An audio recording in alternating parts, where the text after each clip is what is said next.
آپ کی پسندیدہ کتاب دلی سے ڈیفینس۔ ایک جگہ رک کر ہم نے کھانا کھایا، کافی پی اور پھر ایک مال میں گئے۔ مال کے اندر اتنی گرمی ہوتی ہے کہ آپ کوٹ سویٹر سب اتار دیتے ہیں اور اس بوجھ کو اٹھا کر گھومنا اور تھکن کا باعث بن جاتا ہے۔ مال میں ایک جگہ ٹیلی فون کے لیے بات کی۔ پاکستان میں اپنی دکان کے لیے ہم نے 6 مہینے سے ٹیلی فون کے لیے درخواست دی ہوئی ہے، مگر فون نہیں لگا۔ یہاں 6 گھنٹے میں ٹیلی فون لگ گیا۔ کراچی میں موبائل بند ہو چکے ہیں، اس لیے ہم صرف PTC کے محتاج ہیں، اور یہ وہ جگہ ہے جہاں چھوٹی موٹی سفارش نہیں چلتی اور نہ چھوٹی موٹی رشوت کام آتی ہے۔ اخبار میں لکھا ہوا آ گیا کہ درخواست دینے کے 24 گھنٹے کے اندر فون لگ جائے گا۔ اس بات کا حوالہ دو تو جواب ملتا ہے کہ پھر اخبار والوں سے لگوا لیں۔ لیجئے، گھر بھی آ گیا۔ ناصر گاڑی پارک کرنے چلا گیا اور ہم دونوں لفٹ میں سوار ہوئے۔ آفس سے واپسی کا وقت تھا۔ کافی لوگ لفٹ میں موجود تھے۔ گرم کپڑوں میں ملبوس بھاری کوٹوں سے برف جھاڑتے ہوئے سب اپنے اپنے فلورز پر اترتے چلے گئے۔ ہم بھی اپنے فلور پر اترے۔ گھر کھولا، کوٹ الماری میں ٹانگے، جوتے موزے اتارے، چائے کا پانی لگایا اور لیونگ روم میں بیٹھ گئے۔ آج کے لیونگ روم پرانے زمانے کے صحن کی طرح ہوتے ہیں۔ پنڈی میں ہمارا صحن کیا تھا، اس میں ایک دنیا آباد تھی۔ لگتا تھا ہر کام اس صحن اور برآمدے میں ہی ہوتا تھا۔ صحن جہاں سکون بھی تھا اور ہنگامہ بھی۔ برآمدے میں نماز کی چوکی تھی جس پر ایک سفید چادر ہوتی تھی، اور اس چادر پر ایک جائے نماز جس کا ایک کونا ہمیشہ موڑ کر رکھا جاتا۔ میں اماں سے پوچھتی کہ کونے کو کیوں موڑتے ہیں؟ جواب ملتا، اگر کونا نہیں موڑیں گے تو شیطان اس پر نماز پڑھ لے گا۔ میں کہتی، اس سے اچھا کیا ہے کہ شیطان بھی نمازی ہو جائے۔ اماں مجھے گھور کر دیکھتی اور میں اگلا سوال نہ کرتی۔ اس سے آگے صحن کے 2 کونوں میں بڑے بڑے گملے تھے، جس میں کبھی گلاب مہکتا، کبھی رات کی رانی اور کبھی چنبیلی اور موتیا۔ ایک گملہ ماموں کا تھا جس میں وہ اپنے لیے گھیکوار لگاتے اور اس سے طرح طرح کی دوائیاں بناتے۔ اس سے کچھ آگے ایک پتھر کی میز تھی، شاید اس پر سنگ مرمر لگا تھا۔ ایک چوکی کچن کے باہر رکھی رہتی جس پر اماں بیٹھ کر سبزی کاٹتی۔ کوئی مہمان آ جاتا تو وہیں ایک پلنگ نزدیک کر کے بیٹھ جاتا۔ کچن کے باہر ایک سٹینڈ رکھا تھا جس پر 2 گھڑے رکھے رہتے۔ گھڑوں کے پاس چاندی کے 2 چمکتے ہوئے نقشین کٹورے کھڑکی میں رکھے رہتے۔ شام کو گھڑوں پر موتیے کے گجرے ڈال دیے جاتے۔ زندگی میں زیادہ تکلفات نہیں تھے۔ اس زمانے کا سب سے مشکل کام چولہا جلانا تھا۔ آج کل کی طرح نہیں کہ گیس کھولی اور ماچس لگا دی۔ پہلے لکڑیاں لائی جاتیں، لکڑی کا سوکھنا ضروری تھا۔ اکثر سردی کی لکڑی کا انتظام پہلے سے ہوتا اور گودام کو لکڑیوں سے بھر لیا جاتا۔ ہمارے کچن میں 2 مٹی کے چولہے تھے جنہیں ہر صبح مارو کی ماں لال مٹی سے لیپتی اور پھر دوپہر کے کھانے کے لیے اس میں لکڑیاں جلاتی۔ ایک تانبے کی پلیٹ میں ثابت مسالہ لا کر اماں کو دکھاتی۔ 8 مرچیں، پور برابر ادرک، 8 لہسن کے جوے، 1 چمچہ ثابت دھنیا اور منا سا ٹکڑا ہلدی کا۔ پھر اسے وہ سل پر باریک پیستی۔ اماں مسالے کو بار بار دیکھتی۔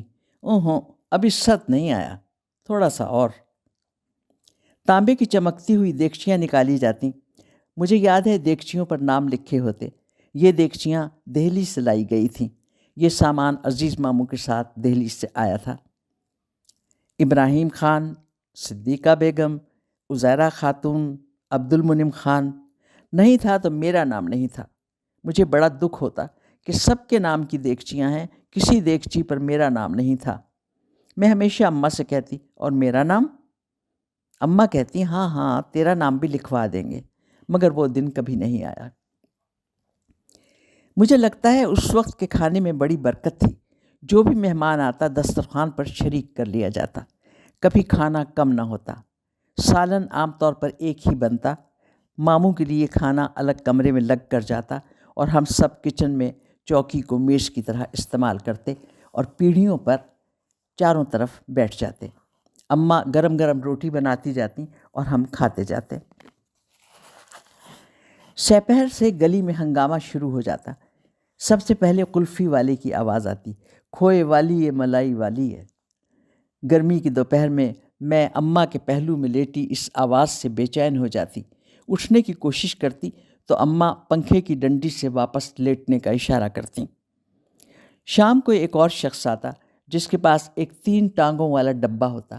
یہ ڈبہ بائسکوپ تھا۔ اس میں ایک رولر کے ذریعے تصویریں گھومتی۔ ایک وقت میں 4 بچے الگ الگ پائپوں میں سے آنکھیں لگا لیتے اور نوٹنکی کی طرح وہ آدمی کامنٹری کرتا جاتا۔ زندہ ناچ اور گانا دیکھو، دہلی کی جامع مسجد دیکھو، 12 من کی دھوبن دیکھو۔ اس کا ٹکٹ غالباً 1 پیسہ رہا ہوگا۔ مجھے 12 من کی دھوبن سب سے اچھی لگتی۔ اس کا پیلے رنگ کا لباس ہوتا، بکھرے ہوئے بالوں سے چہرہ ڈھکا ہوتا، کروٹ سے لیٹی ہوتی اور سر کے نیچے ایک ہاتھ ٹکایا ہوتا۔ بہت سے زیور ہوتے۔ ہم بار بار اس تماشے کو دیکھتے جہاں اور بہت سی چیزیں سالوں کی گرد میں کھو گئیں۔ اسی طرح یہ تماشا بھی اب ختم ہو چکا ہے۔ ایک پیسٹری والا ٹین کے صندوق میں گرم گرم کیک اور بسکٹ لاتا۔ چند ایک اور دلچسپ کردار مجھے دھندلے سے یاد ہیں۔ کچھ پٹھان عورتیں جو بڑے بڑے کالے لہنگے پہنے ہوتیں ایک پوٹلی لے کر آتیں جس میں رنگ گورا کرنے کے نسخے ہوتے، پاؤڈر ہوتا، دنداسا ہوتا، مسی ہوتی اور لال رنگ کی ٹکیاں ہوتیں جو لپسٹک کے طور پر استعمال کی جاتیں۔ اکثر آپا اور اشے کی پھپھی اختر بڑی دلچسپی سے ان عورتوں کے گرد بیٹھی نظر آتی اور اس کے جانے کے بعد چہرے پر ماسک لگائے جاتے۔ میں سوچتی آپا اور گورا کیوں ہونا چاہتی ہیں؟ کاش وہ اپنی جگہ مجھے ماسک لگائیں تو میں بھی ان کی طرح گوری ہو جاؤں۔ دعا کرتی کہ بس میں اتنی لمبی ہو جاؤں کہ آپا کی طرح ڈریسنگ ٹیبل کے شیشے میں خود کو دیکھ پاؤں، مگر وہ دن آتا ہی نہیں تھا۔ شامیں صحن میں کھیلتے گزرتیں۔ آم والے آم دے، آم ہیں سرکار کے، ہم بھی ہیں دربار کے۔ اب میں غور کرتی ہوں تو اس کھیل میں کالونیل معاشرے کی جھلک تھی۔ سرکار کی ہر چیز ہر شخص کو نہیں مل سکتی تھی، اس کے لیے دربار کا ہونا ضروری تھا، یعنی آپ کو درباری ہونا ضروری تھا۔ دیکھا جائے تو ہم آج بھی اپنی اسی ذہنیت کے مالک ہیں۔ سرکار اگرچہ اب انگریز نہیں مگر اب بھی ہم سے رعایا کا سلوک کرتی ہے۔ اگر آپ درباری ہیں تو آپ کا کام بن جاتا ہے، ورنہ۔ اس کے ساتھ ساتھ ہم پنجابی کھیل بھی کھیلتے۔ گوگلا چھپاتی جمعرات آئیے، جڑا اگے پیچھے ویکھے ادی شامت آئیے۔ گویا پنجابی ہمارے لیے کوئی اجنبی زبان نہیں رہی تھی۔ مہاجر اور پنجابی بچے ایک دوسرے میں گھل مل گئے تھے۔ اماں ہمیشہ سے 5 وقت کی نماز پڑھتیں۔ مجھے بھی بہت جلد نماز سکھا دی گئی تھی۔ میں، اشے اور مارو اکثر اماں کی چوکی پر باجماعت نماز پڑھتے۔ شاید زندگی میں رٹے کا آغاز مذہب ہی سے ہوتا ہے۔ ہم کہتے، نیت کرتی ہوں نماز کی، نماز پڑھتی ہوں واسطے اللہ تعالیٰ کے، منہ میرا طرف کعبے شریف کے۔ ہم ہمیشہ کچن کی طرف منہ کر کے نماز پڑھتے تھے کہ وہ مغرب کی سمت تھی۔ کچن کے باہر ایک بڑا سا مرغیوں کا ڈربہ رکھا تھا، اسے کابک بھی کہتے تھے۔ بچپن میں سمجھتی تھی کہ منہ کابک کی طرف ہونا چاہیے۔ ایک بار ہم کسی اور کے یہاں نماز پڑھنے لگے تو میں نے اپنی دوست سے پوچھا کہ تم کس طرف منہ کر کے نماز پڑھتی ہو؟ اس نے کہا کہ کعبے کی طرف۔ میں نے حیرت سے کہا مگر تمہارے یہاں تو کابک تو ہے ہی نہیں۔ تو یہ تھی ہماری نماز۔ لیکن بہرحال گھر میں ایک مذہبی ماحول ضرور تھا۔ مجھے یاد ہے کہ ایک ملانی مجھے قرآن پڑھانے آتی تھیں، سفید شٹل کاک کا برقع، تنگ پاجامہ اور کرتا پہنے، کرتے میں خوبصورت بٹن، سر پر سفید کلف اور ابرق کا دوپٹہ، کانوں میں چاندی کی بالیاں، دبلی پتلی دراز قد ملانی مجھے بہت بھاتی۔ پڑھانے کا انداز ہمیشہ بہت شفقت آمیز تھا۔ مجھے اپنی بسم اللہ اور آمین دونوں یاد ہیں۔ برآمدے کی ایک چوکی پر سفید چاندنی بچھائی گئی تھی، گوتکیے رکھے گئے، ایک سینی میں سرخ گلاب کے ہار رکھے گئے، ایک گلاب پاش اور ٹرے میں مٹھائی۔ ملانی صاحب کو ہار پہنایا گیا۔ میں نے بھی چھوٹا سا لال دوپٹہ لپیٹ لیا، شاید میں نے سرخ غرارہ پہنا تھا۔ میری آنکھوں میں آپا نے کاجل لگایا، ملانی صاحب نے مجھے پیار کیا اور قرآن کا آغاز ہوا۔ ہلکی سی عطر کی خوشبو بھی ملانی صاحبہ سے وابستہ ہے۔ میں اپنی ملانی سے کبھی نہ گھبراتی، مجھے وہ ہمیشہ اچھی لگتی۔ میں نے کافی کم عمر میں قرآن ختم کر لیا۔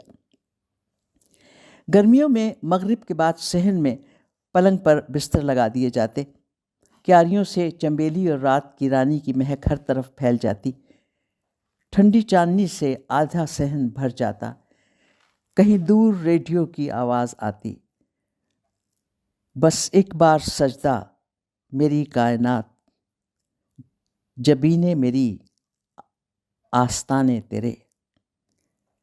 ماحول میں ایک اداسی سی پھیل جاتی۔ صحن کی اونچی اونچی دیواریں دیکھ کر لگتا جیسے میں کسی قلعے میں قید ہوں۔ ڈوگر سنگھ کا قلعہ، ڈوگر سنگھ کی روح ہر طرف گھومتی نظر آتی، قدموں کی آواز اور نزدیک آ جاتی، اوپر کی منڈیر سے ایک خوفناک چہرہ جھانکتا، میں ڈر کے مارے اپنی چادر میں منہ چھپا لیتی۔ اگلا دن پھر امید کی کرن لے کر طلوع ہوتا، سورج کی کرنوں کے ساتھ ساتھ اماں کی پیار بھری آواز ہر طرف پھیل جاتی۔ اماں میاں مٹھو کو چوری کھلاتی جاتی اور کہتی جاتی، کہو میاں مٹھو، حق اللہ، پاک ذات اللہ۔ پورا دن گزر جاتا، اماں جہاں جاتی میں اماں کا پلو پکڑے ان کے ساتھ ساتھ رہتی۔ صبح سے شام ہو جاتی، اماں کچھ پریشان سی بار بار دروازے کی طرف دیکھتی، میں اماں کا پلو اور مضبوطی سے تھام لیتی۔ اماں کی ہلکی سی آواز آتی، عزیز بھائی، مغرب کا وقت ہو گیا ہے، ابھی تک منم نہیں آیا۔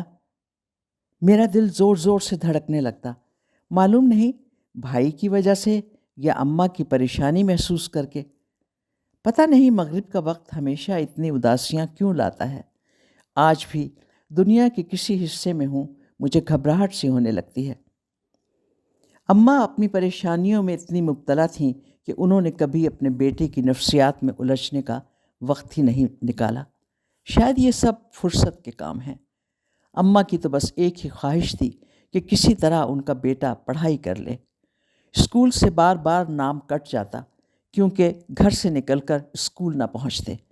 اماں نے بہت کوشش کی کہ کسی طرح ان کا دل اسکول یا گھر میں لگ جائے، مگر ہر ترکیب ناکام ہوئی۔ ایک ماسٹر رکھا گیا جس کا کام پڑھانا نہیں بلکہ ان کو واپس گھر لانا ہوتا۔ سخت سردی ہو یا تپتی دوپہر، اماں اپنے بیٹے کو ڈھونڈنے کے لیے سڑکوں پر نکل جاتی۔ بھائی اماں کو دور سے دیکھ لیتے اور چھپ جاتے۔ اماں درخت کے نیچے سے گزر جاتی اور ان کا لاڈلا بیٹا خاموشی سے اوپر بیٹھا مسکراتا رہتا۔ ایک مرتبہ اماں کو کسی نے بتایا کہ ریس کورس پر نظر آیا ہے۔ اماں نے سارا ریس کورس چھان مارا، وہاں سے جہلم پہنچ گئے اور آرمی میں نام لکھوا لیا۔ اماں جہلم جا پہنچی، سمجھا بجھا کر واپس لایا گیا، اور پھر ایک دن ماموں 4 کبوتر لے آئے، اور نہ جانے کیسے وہ کبوتر اماں کے لیے باران رحمت ثابت ہوئے۔ اس بہانے بھائی گھر میں رہنے لگے اور تھوڑی بہت پڑھائی بھی کرنے لگے۔ میٹرک کے امتحان نزدیک آتے گئے اور دوسری طرف کبوتروں کی تعداد بڑھتی گئی، یہاں تک کہ ان کی تعداد 100 تک ہو گئی۔ کبوتر کے انڈوں کا حلوہ بنتا، کبوتر کے انڈے ناشتے پر بھی کھائے جاتے۔